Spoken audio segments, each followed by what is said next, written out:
You can run a 10K, have zero symptoms, and feel fantastic, all while a Widowmaker blockage is growing inside you. How is that possible? Because biology doesn't care how fast you can run. Your body is so good at adapting that it can mask a 90% blockage, keeping your blood flowing perfectly right up until the second it stops. This is why, for half of all men, the very first symptom of heart disease isn't pain, it's sudden death.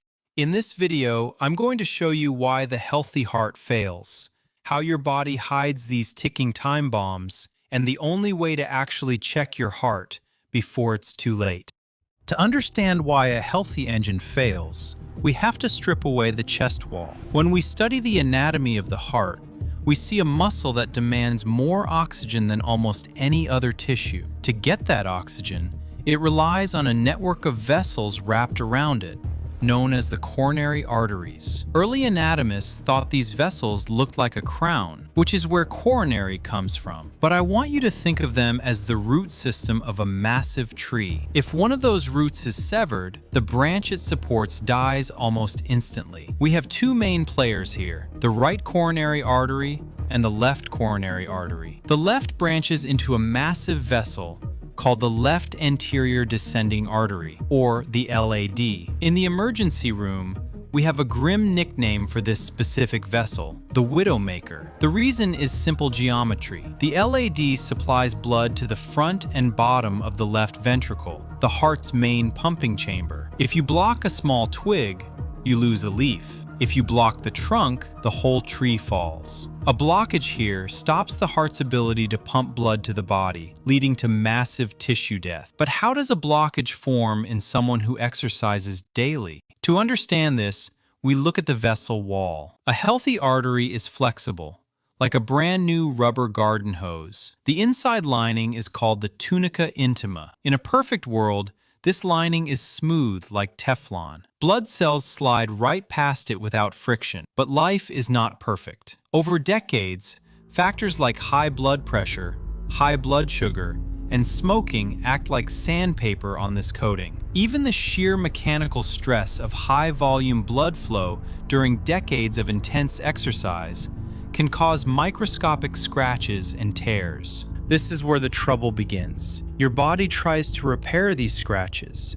It sends LDL cholesterol to the site, like spackle to patch a hole. Then, the immune system sends white blood cells to inspect the repair. These cells consume the cholesterol, turn into foam cells, and eventually harden. This hardened mixture of cholesterol, calcium, and cellular waste is what we call plaque. This condition is atherosclerosis. Now, here is the misconception that gets people killed. Most people imagine plaque buildup like a clog in a bathroom sink. They think the pipe gets narrower and narrower until one day the water just stops. They assume they will feel it happening, that they will get short of breath or feel chest pain as the opening shrinks. That is logically sound, but biologically incorrect. The human body is incredibly adaptive. As the plaque grows, the artery wall actually stretches outward to accommodate it,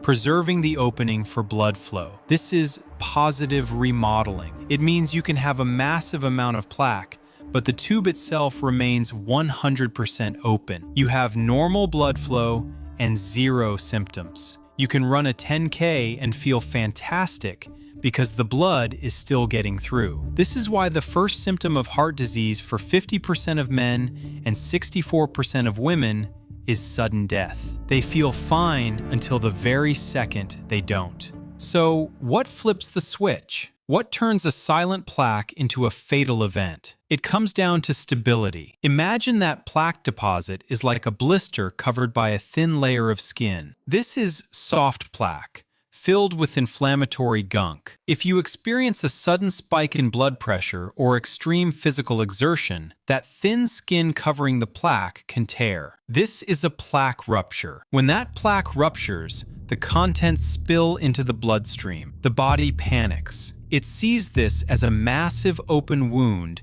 and immediately sends platelets to clot the blood. This is exactly what you want if you cut your finger, but it is exactly what you do not want inside your heart. In a matter of minutes, that clot grows so large that it completely seals off the artery. It's not the slow buildup of plaque that killed the flow. It's the sudden, rapid formation of the clot. It acts like a cork in a wine bottle. Blood flow hits a brick wall. This is a type 1 myocardial infarction.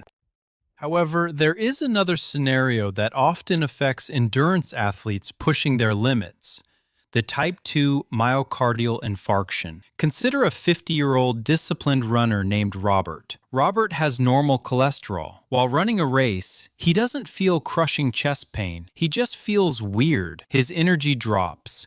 He feels lightheaded and nauseous. He thinks he's just dehydrated. At the hospital, doctors find a protein called troponin in his blood. Think of troponin like the liquid inside a glow stick. As long as the plastic casing is intact, the liquid stays inside. But if you snap the stick, it leaks out. Heart muscle cells are full of troponin. If those cells die, they break open and leak into the bloodstream. Robert is having a heart attack. But when they look at his arteries, they don't find a 100% blocked pipe. They find a 50% blockage. So how did he have a heart attack with blood still flowing? This is a supply and demand problem. While sitting on a couch, a 50% blockage is irrelevant. The hose is crimped, but enough water gets through to water the grass. But when Robert's heart rate spikes to 170 beats per minute, his heart demands a fire hose worth of blood. The crimped artery can only deliver a garden hose worth. The demand exceeds the supply,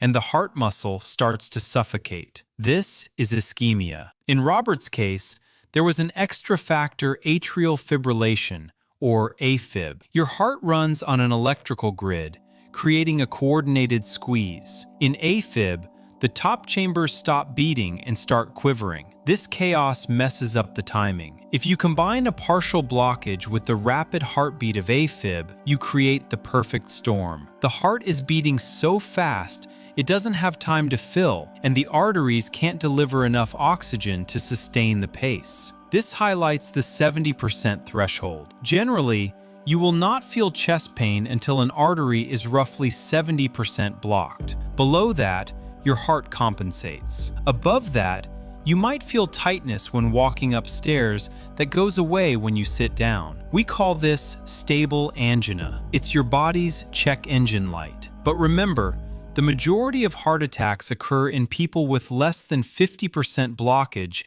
because soft plaques are more prone to popping than big, stable ones. So, if you can't feel it, is there any good news? Your heart has a secret backup system called collateral circulation. Think of your main arteries as interstates.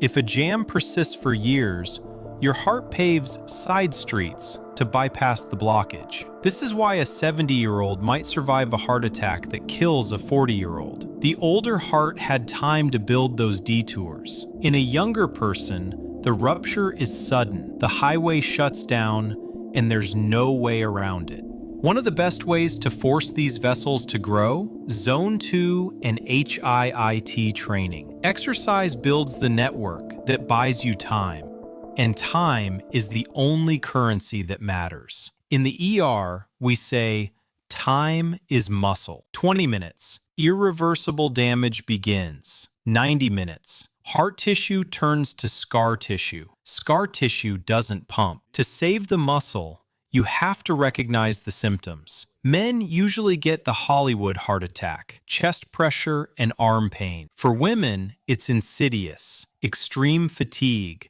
shortness of breath, or even intense acid reflux. If you feel a sudden sense of doom, don't ignore it. Fixing the plumbing. If the plumbing fails, cardiologists perform a PCI. They thread a tube through your wrist, find the jam with dye, and inflate a balloon to smash the plaque. Then, they deploy a stent, a metal mesh scaffold that holds the artery open forever. Now let's talk scans to find hidden culprit, the screening strategy.